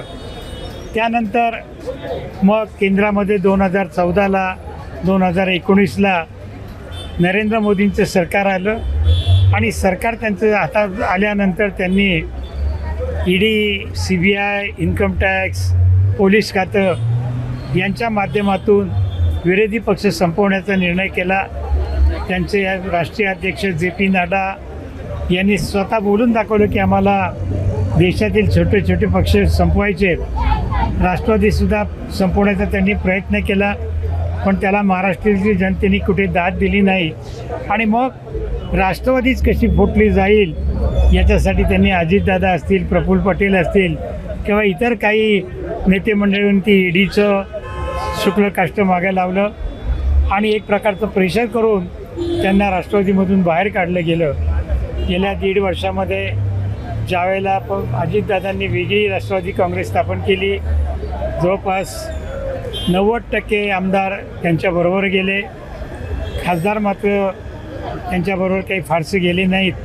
एकटे सुनील तटकरे फक्त त्यांच्याबरोबर होते आणि या पुढच्या 2 वर्षामध्ये साहेबांची राष्ट्रवादी कशी टिकेल असा प्रश्न अनेकांना पडला. पण पवारसाहेब राजकारणामध्ये मुरलेले नेते, कोणत्या वेळी कोणते डावपेच करायचे, कशा पद्धतीने करायचे हे त्यांनी हेरलं आणि मग महाराष्ट्रामध्ये महाविकास आघाडीचा प्रयोग त्यांनी केला. अर्थात तो 2019 सालीच केला, पण तो भारतीय जनता पक्षाने पहिल्यांदा उद्धव ठाकरेंची शिवसेना फोडली आणि त्यानंतर पवारसाहेबांची देखील राष्ट्रवादी त्यांनी दुभंगली गेली. पवारसाहेबांनी या निवडणुकीमध्ये महाविकास आघाडीचा प्रयोग यशस्वी करण्याचा प्रयत्न केला. जे भारतीय जनता पक्षाचे नेते म्हणत होते की अब की बार 400 पार, महाराष्ट्र में 45पेक्षा जास्त जागा महायुतीला मिळतील अशा प्रकारची दरपोक्ती केली. परंतु पवारसाहेबांचं अचूक नियोजन, शिवसेना, उद्धव ठाकरे आणि काँग्रेस या तिघांनी एकत्रितपणे केलेली कामगिरी याचं प्रत्यंतर महाराष्ट्राच्या जनतेला आलं. महाराष्ट्राच्या जनतेने यांना पाठिंबा दिला आणि आज जवळपास 31 खासदार हे महाविकास आघाडीचे दिल्लीमध्ये निवडून गेलेले आहेत. राष्ट्रवादी काँग्रेस, उद्धव सेना यांची सगळे झालेले आहेत. त्यामुळे एक दमदार नेता फिनिक्स पक्षाप्रमाणे आगीतून देखील बाहेर पडून साम्राज्य निर्माण केले जातं फिनिक्स पक्ष, तसे राष्ट्रवादी काँग्रेस पक्षाचे पवारसाहेब हे फिनिक्स पक्ष आहे असं म्हणलं ते काही चुकीचं ठरणार नाही. आज 25 वर्ष पाठीमागे होत असताना अनेक चढ उतार झाले, पण आम्ही त्या चढ उताराला सामोरं गेलो. पवारसाहेबांची साथ आम्ही सोडली नाही, यापुढे देखील सोडणार नाही. अण्णा, तुम्ही आत्ताच बोलताना आत्ताच्या लोकसभांचा निकालाबद्दल सुद्धा तुम्ही बोललात की 8 खासदार जे आहेत ते निवडून आलेले आहेत पक्षाचे 10 पैकी. या सगळ्यामध्ये सगळेच जायंट किलर ठरले, मात्र तरी सुद्धा दोघांची चर्चा ही सगळ्यात जास्त झाली, ती म्हणजे नगरचे निलेश लंके असतील किंवा मग बीडचे बजरंग सोनवणे असतील. अतिशय मोठा विजय या दोघांनीही मिळवला. तुम्ही स्वतः त्यांच्या पक्षप्रवेशाच्या वेळेस तिथे होतात. अंतर्गत ज्या काही गोष्टी झाल्या त्याचे सुद्धा तुम्ही साक्षीदार आहात. करेक्ट कार्यक्रम झाला हे सुद्धा तुम्ही म्हटलं होतात. काय सांगाल, नेमका असा काय कानमंत्र दिला होता साहेबांनी, काय घडलं होतं? नाही, आपण 2च जागा म्हणाल्यात, पण सगळ्यात लक्षवेधी देशाचं लक्ष वेधून घेणारी जी निवडणूक होती ती बारामतीची होती. अर्थात बारामतीमध्ये सुप्रियाताईंचा विजय होणार याबद्दल आमच्या मनामध्ये तीळ मात्र शंका नव्हती. नगरमध्ये देखील वातावरण अतिशय चांगलं होतं, परंतु विखे हे राजकारणामध्ये मुरलेले राजकारणी आहेत. सत्ता, संपत्ती आणि थोड्याफार प्रमाणामध्ये दादागिरी गुंडगिरी त्यांच्याबरोबर असल्यामुळे त्यांनी ही निवडणूक प्रतिष्ठेची केली होती. परंतु जनशक्ती विरुद्ध धनशक्ती अशा प्रकारची निवडणूक त्या ठिकाणी झाली. लंके हे तळागाळामध्ये काम करणारे कार्यकर्ते आहेत. सर्वसामान्यांना तत्काळ अवेलेबल होणारे कार्यकर्ते आहेत. आमदार झाल्यानंतर स्वतः त्यांनी कधी आमदारकीचा तोरा या विधानसभेमध्ये म्हणा किंवा नगरमध्ये मिरवला नाही. आणि त्या उलट मात्र खासदार झाल्यानंतर आपल्या गाडीची गॉगल काच कधी खाली न करणारे सुजय विखे मात्र त्यांना भारतीय जनता पक्षाने सुद्धा नाराजी व्यक्त केली. भारतीय जनता पक्षाचे कार्यकर्त्यांची त्यांना माफी मागावी लागली. हे सर्व करत असताना दुसरीकडे मात्र पवारसाहेबांनी निलेश लंकेला ज्या पद्धतीने मार्गदर्शन केलं, कशा पद्धतीने निवडणूक लढवावी हा मंत्र दिला, त्यामुळे निलेश लंकेचा विजय झालेला आहे. आम्हाला खात्री होती कोणत्याही परिस्थितीमध्ये निलेश लंके निवडून येणार आहे. वातावरण त्या ठिकाणी विखेंनी खराब करण्याचं काम केलं. दादागिरी गुंडगिरी पोलीस यंत्रणेचा दबाव, पण दक्षिण नगरमधील मतदारांनी मात्र त्याला बळी न पडता लंकेसारखा एक सर्वसामान्य कुटुंबातला काम करणारा कार्यकर्ता दिल्लीला पाठवला, याचा आम्हाला आनंद आहे. दुसरीकडे यांना बीडमध्ये सुद्धा अशाच प्रकारची लढत झाली. अतिशय मोठ्या नेत्यांना पराभव पत्करावा लागला यावेळेस. गोपीनाथ मुंडेंच्या कन्या आणि इतके वर्ष राजकारणात मातब्बर राजकारणी असलेल्या, नेमकी तिथली लढत कशी झाली, तुमचं निरीक्षण काय होतं? नाही, त्या ठिकाणी सुद्धा पंकजा मुंडेंच्या बाबतीमध्ये पंकजा मुंडेंच्या पाठीमागे अजितदादा असेल, धनंजय मुंडे असतील, यांनी फार मोठी ताकद लावली होती. पण त्या ठिकाणी देखील बजरंग बाप्पा सोनवणे हे थोड्या मताने गेल्या निवडणुकीमध्ये त्यांचा पराभव झाला होता.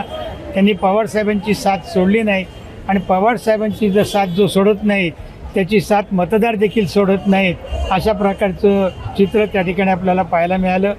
शेवटच्या दिवशी मतमोजणीच्या वेळेला देखील त्या ठिकाणी ज्या पद्धतीने दबावाचं राजकारण केलं जात होतं, सरकारी यंत्रणेचा गैरवापर केला जात होता, पण तो झुगारून त्या ठिकाणी बजरंग अप्पा निवडून आलेले आहेत. ती देखील एक अतिशय लक्षणीय निवडणूक होती. अण्णा, तुम्ही म्हटलात की या दोन्ही मतदारांना असेल किंवा बाकीच्या 10 जणांना साहेबांनी कानमंत्र दिले, मार्गदर्शन केलं, नेमकं काय कानमंत्र होता, काय असं सांगता येईल? असं कार्यकारिणीच्या बैठकीला काल मी काही नव्हतो, त्यामुळे या खासदारांना आता सुप्रियाताईंनी सांगितलं की दिल्लीमध्ये आल्यानंतर त्यांना त्या ठिकाणी मार्गदर्शन केले जाणार आहे. त्या ठिकाणी संसदेमध्ये कशा पद्धतीने काम करावं याचं सगळं चांगलं मार्गदर्शन आदरणीय पवारसाहेब असतील, सुप्रियाताई असतील किंवा त्या क्षेत्रातले जाणकार जे आहेत त्यांच्या वतीने केलं जाईल त्याची काही कल्पना मला आत्ता येता या ठिकाणी नाही. यातल्या काही लढती या अवघड आहेत असं साहेब स्वतः म्हटले होते, मात्र हे सगळं सोपं करून दाखवणं कसं शक्य? ठीक आहे, तर त्यालाच पवारसाहेब म्हणतात ना, त्यालाच पवारसाहेब म्हणतात. पवारसाहेब जिथे असतील त्या ठिकाणी विजय निश्चित असतो. नक्कीच माझ्याबरोबर अंकुश अण्णा काकडे होते, राष्ट्रवादी काँग्रेस पक्ष शरद पवार गटाचे ते ज्येष्ठ कार्यकर्ते नेते आहेत. त्यांचं या सगळ्या निवडणुकीवरती बारीक लक्ष होतं, निरीक्षक म्हणून त्यांनी काम पाहिलं होतं आणि त्यांच्या दृष्टिकोनातून आपण आज त्यांच्याशी बातचीत केली. आणि आत्ताच्या झालेल्या लोकसभा निवडणुका असतील किंवा विशेषतः नगरची जी निवडणूक असेल किंवा बीडची निवडणूक असेल, निलेश लंके आणि बजरंग सोनवणे यांनी हा विजय कसा खेचून आणला, तिथलं राजकारण कसं झालं होतं, याबद्दल आपण त्यांच्याशी चर्चा केली. नक्कीच हे दोन्ही नेते, हे दोन्ही खासदार यावेळेसच्या निवडणुकीमधले जायंट किलर ठरले, कारण सगळ्यात मोठ्या पक्षाचे असलेल्या तिथल्या लोकांना त्यांनी हरवलं. म्हणजे पंकजा मुंडे असतील, ज्या स्वतः खूप मातब्बर नेत्या आहेत, दुसरीकडे सुजय विखे पाटील असतील, परंपरागत राजकारण घरांमध्ये आहे या दोन्ही उमेदवारांच्या, आणि तरीसुद्धा त्यांना धूळ चारत राष्ट्रवादी काँग्रेस शरद पवार गटाचे हे दोन्ही उमेदवार निवडून आले. त्याचबरोबर 10 पैकी 8 ठिकाणी राष्ट्रवादी काँग्रेसने आपला झेंडा फडकवलेला आहे. खरंच ही खूप मोठी गोष्ट आहे आणि याच दृष्टिकोनातून आता विधानसभेसाठी सुद्धा अशाच प्रकारे पावलं उचलण्याची सुरुवात जी आहे ती पक्षाच्या मार्फत केली जाते. पुण्याहून समृद्धी जाधव, टॉप न्यूज मराठी. पंतप्रधान नरेंद्र मोदींच्या नेतृत्वाखालील एनडीए सरकारचा शपथविधी होऊन 24 तास उलटत नाही तोवरच महायुतीतील अंतर्गत खतखत चव्हाट्यावर आली आहे. आमचा स्ट्राईक रेट पाहता शिंदेंच्या शिवसेनेला एक कॅबिनेट मंत्रीपद मिळायला हवं होतं. कुटुंबाशी वाद पत्करत महायुतीमध्ये सहभागी झालेल्या अजित पवारांना देखील न्यायिक भूमिका घेत कॅबिनेट मंत्रीपद द्यायला हवं होतं. त्याचबरोबर सातारचे खासदार श्रीमंत छत्रपती उदयनराजे भोसले यांनाही मंत्रीपद मिळायला हवं होतं असं म्हणत शिवसेना शिंदे गटाचे खासदार श्रीरंग बारणे यांनी आपल्या मनातील खदखद बोलून दाखवली आहे. पाहुयात नेमकं काय म्हणालेत श्रीरंग बारणे. खरं तर या बाबतीमध्ये बोलायचं झालं तर काल जो मोदींच्या नेतृत्वाखाली मंत्रिमंडळाचा शपथविधी पार पडला, या शपथविधीमध्ये शिवसेना पक्षाला आम्ही अपेक्षा करत होतो की शिवसेना पक्षाला कॅबिनेट मंत्रिपद मिळेल, परंतु ज्या पक्षाचा एक खासदार निवडून आला त्या पक्षाला कॅबिनेट मंत्रिपद देण्यात आलं. प्रामुख्यानं HD कुमारस्वामी कर्नाटकचे यांचे 2 खासदार निवडून आले, त्यांना कॅबिनेट मंत्रिपद देण्यात आलं. जितन राम माझी हे बिहारमधून निवडून आले, स्वतः एकटे निवडून आले, त्यांना कॅबिनेट मंत्रिपद देण्यात आलं. त्याचबरोबर चिराग पासवान यांचे 5 खासदार निवडून आलेले आहेत बिहारमधून आणि त्यांना कॅबिनेट मंत्रिपद देण्यात आलं. खरं तर शिवसेना पक्षाचे 7 खासदार आले. एकूणच महाराष्ट्रामध्ये भारतीय जनता पक्षाने 28 जागा लढवल्या, शिवसेनेने 15 जागा लढवल्या. 28 जागेमध्ये भारतीय जनता पक्षाचे 9 खासदार निवडून आले आणि शिवसेनेचे 7 खासदार निवडून आले. आमची अपेक्षा होती की शिवसेना पक्षाला एक कॅबिनेट मंत्री आणि एक राज्यमंत्रीपद मिळेल अशी अपेक्षा होती, परंतु खरं तर शिवसेना पक्ष भारतीय जनता पक्षाचा अतिशय जुना साथी म्हणून शिवसेनेकडे पाहिलं जातं, परंतु केंद्रामध्ये भारतीय जनता पक्षाने खरं तर कॅबिनेट मंत्रिपद द्यायला पाहिजे ही आमची अपेक्षा होती. तर भारतीय जनता पक्षाने कुणाला मंत्री करावं हा त्यांचा पक्षाचा अंतर्गत विषय, परंतु छत्रपती शिवाजी महाराजांच्या गादीला न्याय मिळावा ही भूमिका राज्यातील जनतेची निश्चितपणे. छत्रपती उदयनराजे भोसले हे मला वाटतं 3ऱ्यांदा खासदार होतात आणि ते सिनियर पण आहे आणि छत्रपतीच्या गादीला जर मान मिळाला असता तर नक्कीच महाराष्ट्राच्या जनतेला एक अभिमान वाटला असता. विचार करतील भाजपवाले असं वाटतं तुम्हाला? कारण 4 महिन्यावरतीच विधानसभा निवडणूक. भारतीय जनता पक्षाचा अंतर्गत तो विषय खरं तर कुणाला मंत्रिपद द्यावं, परंतु महाराष्ट्राच्या जनतेच्या माध्यमातून जर मला लोकप्रतिनिधीमधून विचारलं तर छत्रपती शिवाजी महाराजांचे वारसदार म्हणून छत्रपती उदयनराजांकडे पाहिलं जातं आणि ते देखील सिनियर आहे, त्यामुळे त्यांना न्यायिक भूमिका भारतीय जनता पक्षाने दिली पाहिजे अशी माझी अपेक्षा आहे. देशामध्ये स्थित्यंतर होत असताना माननीय अजितदादा पवार यांनी फार मोठी भूमिका खरं तर घेतली भारतीय जनता पक्षाच्या बरोबर जाण्याची आणि केंद्रीय मंत्रिमंडळाचा विस्तार होत असताना न्यायिक भूमिका ही अजितदादा पवार यांना मिळावी ही अपेक्षा खरं तर आहेच निश्चितपणे. परंतु या सगळ्या घडामोडीमध्ये परिवाराशी देखील एक वाईटपणा, रोष मान्य अजितदादांनी या सगळ्या घडामोडीमध्ये घेतला आहे आणि आपण ते नाकारून चालणार नाही आणि म्हणून या भारतीय जनता पक्षाचे NDAचे घटक पक्ष म्हणून अजितदादाला देखील न्यायिक भूमिका मिळावी ही रास्त अपेक्षा आहे. पंतप्रधान नरेंद्र मोदी यांनी 3ऱ्यांदा पंतप्रधान पदाची शपथ घेतली असून पुण्यातून लोकसभेवर विजयी झालेले मुरलीधर मोहोळ हे देखील आता मोदींच्या मंत्रिमंडळामध्ये दिसणार आहेत. मुरलीधर मोहोळ यांच्या रूपानं पुण्याला 6व्यांदा केंद्रीय मंत्रिपदाची संधी मिळाली आहे. माजी केंद्रीय मंत्री विठ्ठलराव गाडगीळ यांच्यानंतर पुण्यातून लोकसभेवर निवडून गेलेल्या मोहोळ यांना मंत्रिपद मिळाल्यानं लोकसभेत गेलेल्या पुण्यातील खासदाराला तब्बल 35 वर्षांनी केंद्रीय मंत्रिपद मिळालं आहे. या अगोदर कोणत्या खासदारांना केंद्रीय मंत्रिपदी काम करण्याची संधी मिळाली होती पाहूया ग्राफिक्सच्या माध्यमातून. देशाला स्वातंत्र्य मिळाल्यानंतर स्वतंत्र भारताचे पहिले प्रधानमंत्री पंडित जवाहरलाल नेहरू यांच्या मंत्रिमंडळात काकासाहेब गाडगीळ यांनी 1947 ते 1952 या काळात केंद्रीय सार्वजनिक बांधकाम मंत्री म्हणून काम पाहिलं. काकासाहेब गाडगीळ यांच्यानंतर तब्बल 2 दशकांनंतर मोहन धारिया यांनी 1971 मध्ये पंतप्रधान इंदिरा गांधींच्या मंत्रिमंडळात नियोजन राज्यमंत्री पदाबरोबरच गृहनिर्माण खात्याचे राज्यमंत्री म्हणूनही काम पाहिलं.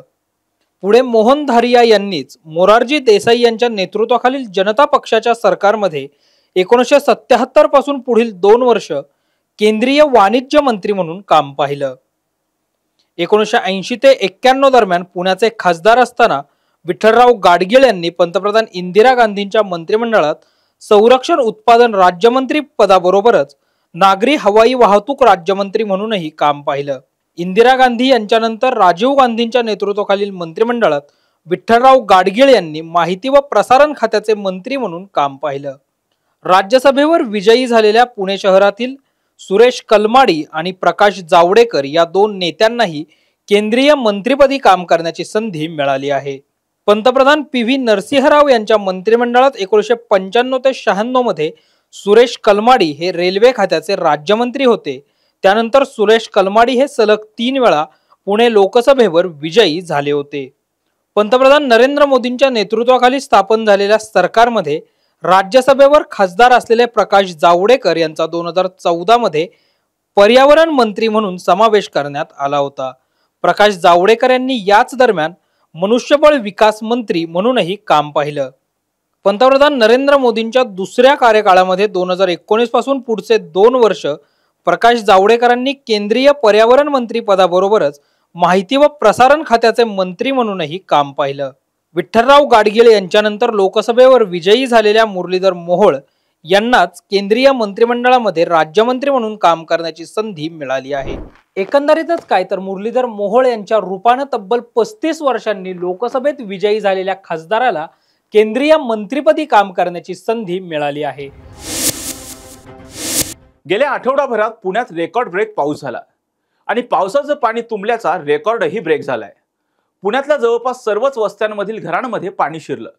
कित्येक संसार उघड्यावर आले तर या पावसात अडकून पडल्याने अनेकांचे अपघात झाले.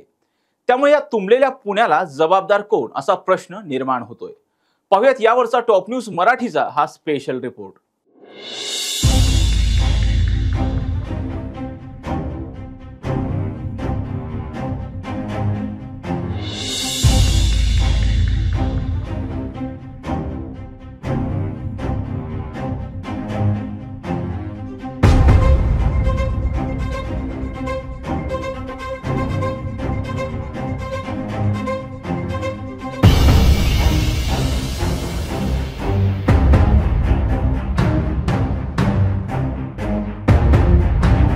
पुण्यात गेल्या 2 ते 3 दिवसांमध्ये अवघ्या अर्ध्या तासात पावसाने पुणे शहर 2 ते 3 वेळा बंद पडलं. रस्त्यांना नदी नाल्याचं स्वरूप तर नद्यांची पुरती गटारं झाली. मात्र या सगळ्यांमागे मुख्य कारण आहे नाले सफाईचं. पुण्यातील नाले गटारांची साफसफाई करण्यासाठी करोडोंचे कॉन्ट्रॅक्ट दिली जातात. मात्र कधीच या कॉन्ट्रॅक्टरकडून समाधानकारक काम केलं जात नाही आणि यंदाच्या वर्षी तर काम केलं की नाही असा प्रश्न पडावा इतकी भयानक परिस्थिती पुण्यात उद्भवत आहे. महापालिकेच्या काही अधिकाऱ्यांनी तर यंदा पाऊसच जास्त झालाय असं म्हणत उडवाउडीची उत्तरं दिलीत. यांच्याच विरोधात ज्याप्रमाणे नागरिक प्रशासनावर प्रश्न उपस्थित करतायत तसेच प्रश्न नेते मंडळीकडूनही उपस्थित केले जात आहेत. याच पार्श्वभूमीवर पर्वती विधानसभेच्या आमदार माधुरी मिसाळ यांनी देखील मनपा आयुक्तांची भेट घेतली आणि आयुक्तांना या संदर्भात निवेदनही दिलंय. परवा पुण्यामध्ये जेव्हा पाऊस झाला त्यावेळेस पर्वती मतदारसंघामध्ये माझ्या भागामध्ये सगळीकडे सगळ्या रोडला सगळ्या वस्त्यांमध्ये हे मोठ्या प्रमाणामध्ये पाणी शिरलं. जवळजवळ मार्केट यार्ड सिंहगड रोडसारखे मोठे रोड बंद करायला लागले. त्यामुळे 2019ला सगळ्यांना माहितीच असेल की माझ्या इथं ज्यावेळेस ती पुराची परिस्थिती झाली आणि सगळ्या वस्त्यातनं पाणी गेलं, सगळ्या गाड्या हे वाहून गेल्या, सगळं प्रकार त्यावेळेस झाला. 2019 नंतर 2.5 वर्ष करोना आणि सगळ्या ह्याच्यामध्ये गेले. कुठलाही फंड मिळालेला नाही, कुठल्याही योजना केल्या गेल्या नाहीत. त्याच्यानंतरसुद्धा आत्तासुद्धा महानगरपालिकेला फंड देऊन पण वारंवार पत्र निवेदनं सगळं देऊन पण की ह्या पावसाळ्याच्या आतमध्ये आपल्याला ह्या सगळ्या उपाययोजना केलेल्या पाहिजे. पण असं लक्षात आलं त्या दिवशी की महानगरपालिकेचे अधिकारी जे सांगतात त्या कुठल्याही गोष्टी त्यांनी केलेल्या नाही आहेत. माझं आयुक्तांचं त्या दिवशी पण फोनवर बोलणं झालं, मी इथे उपस्थित नव्हते. कुठल्याही पद्धतीत गाळ काढलेला नाही, ड्रेनेजच्या लाईन चोकअप आहेत, सगळा कचरा सगळा राडारोडा ज्या बिल्डिंगची कामं चालले आहेत ते सगळे कॉन्ट्रॅक्टर राडारोडासुद्धा नाल्यामध्ये आणून टाकत आहेत. सगळीकडचं नाले चोकअप झालेले आहे, ड्रेनेज लाईन चोकअप झालेलं आहे आणि त्यामुळं हे सगळं पाणी रस्त्यावर आणि वस्तीमधनं घुसतं आहे. त्याच्याशी उपाययोजना करण्यासाठी वारंवार म्हणजे मी जवळजवळ आत्तापर्यंत 100 फेऱ्या महानगरपालिकेत घातल्या असतील की ज्या रिटेनिंग वॉल पडलेल्या होत्या मागच्या वेळेस त्यातल्या 40% वॉल ह्या मी माझ्या निधीमधनं आत्ता गेल्या 2 वर्षामध्ये आम्ही बांधल्या, दुरुस्त केल्या. ज्या महानगरपालिकेने करायचं होतं, जे राज्य सरकारने 200 कोटी रुपये दिले, त्याच्यावरची अजूनही प्रोसिजर झालेली नाही आहे. त्या रिटेनिंग वॉल बांधण्याचं आता सांगतात की ते ऑगस्टमध्ये होईल, जुलैमध्ये होईल. हा जुलै ऑगस्टमध्ये काम करू शकणार नाहीत आणि परत लोकांना ह्याच गोष्टीला सामोरं जायला लागणार आहे. कुठल्याही अधिकाऱ्यांकडे ह्याचं उत्तर नाही आहे. लोकांच्या जीवाशी खेळण्याचा जो हा प्रकार आहे. एकंदर नगरसेवक होते त्यावेळेस छोट्या छोट्या कामामधनं हे तरी होत होतं. नालेसफाई होत होती, ते बघत होते, ड्रेनेज लाईन स्वच्छ होत होत्या. कुठेही ड्रेनेज लाईन टाकताना स्टॉर्म वॉटरच्या लाईनच टाकलेल्या नाही आहेत. त्यामुळे इतकी भयान परिस्थिती पुणे शहरामध्ये आत्ता करून ठेवलेली आहे. नगरसेवक असताना जो यादीला जो पैसा मिळत होता तो आज वॉर्ड ऑफिसनी द्यायला पाहिजे. वॉर्ड ऑफिसकडे कुठल्याही छोट्या कामासाठी जरी हे केलं तरी त्यांचंच म्हणणं असतं की आमच्याकडे 5-10 लाखापेक्षा जास्त काही फंड अवेलेबल नाही आहे, आम्ही देऊ शकत नाही. त्यामुळं कुठल्याही पद्धतीचं काम झालेलं नाही.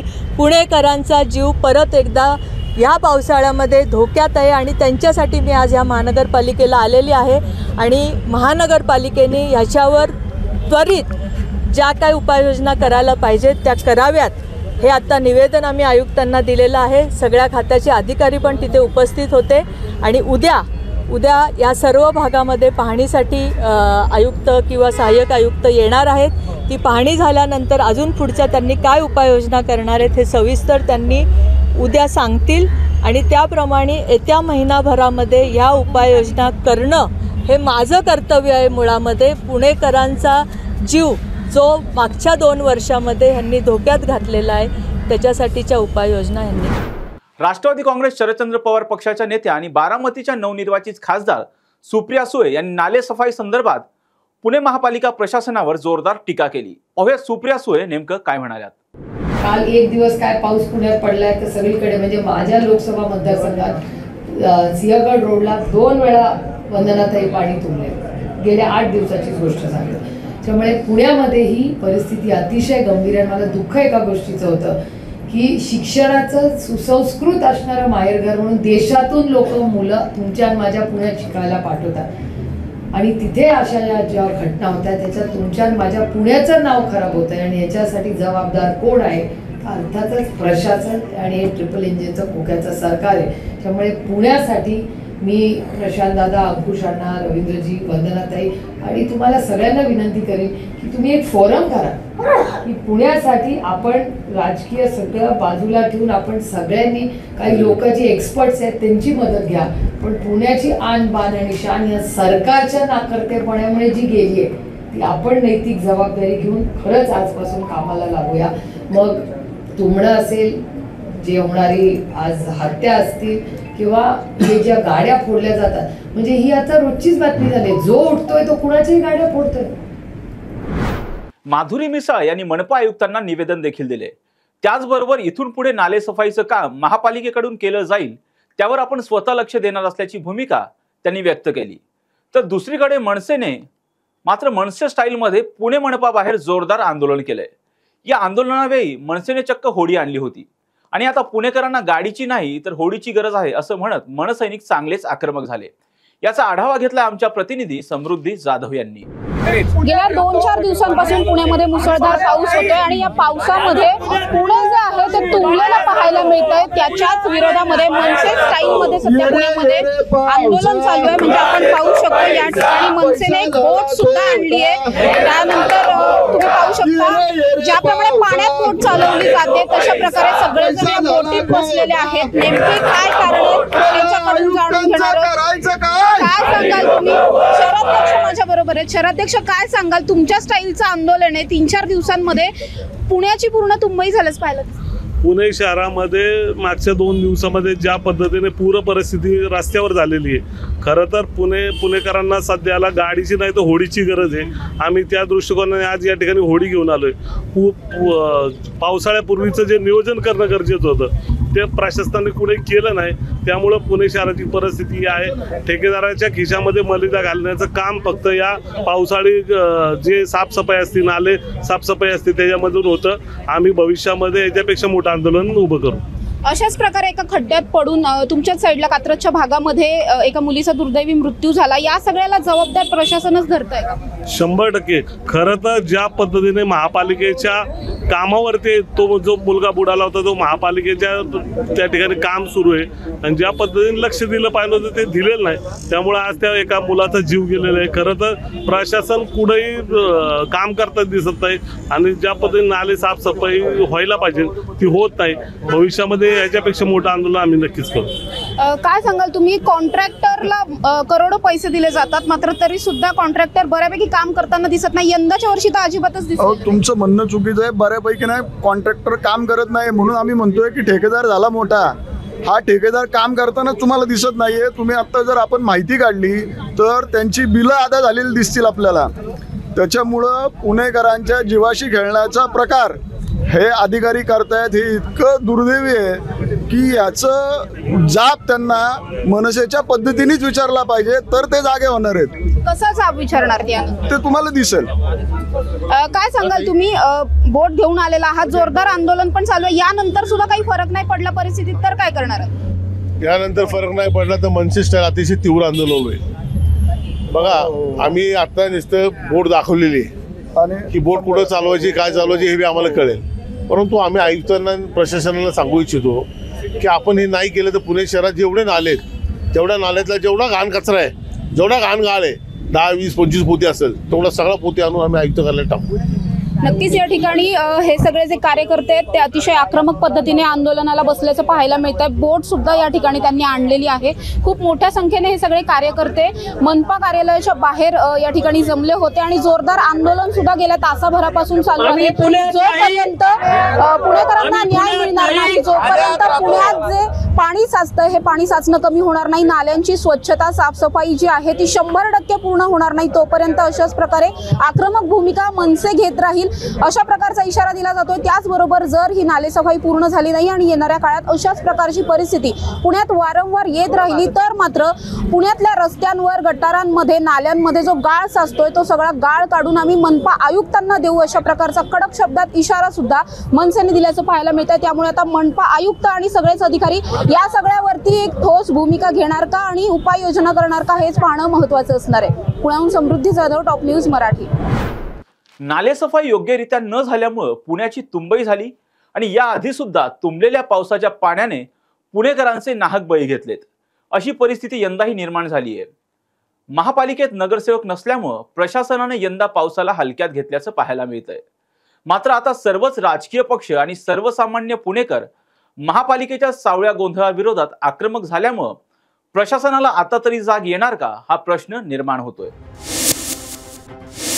आजच्या 9च्या बातमीपत्रात इथे थांबण्याची वेळ झाली. पाहत राहा टॉप न्यूज मराठी. आपला महाराष्ट्र, आपली बातमी.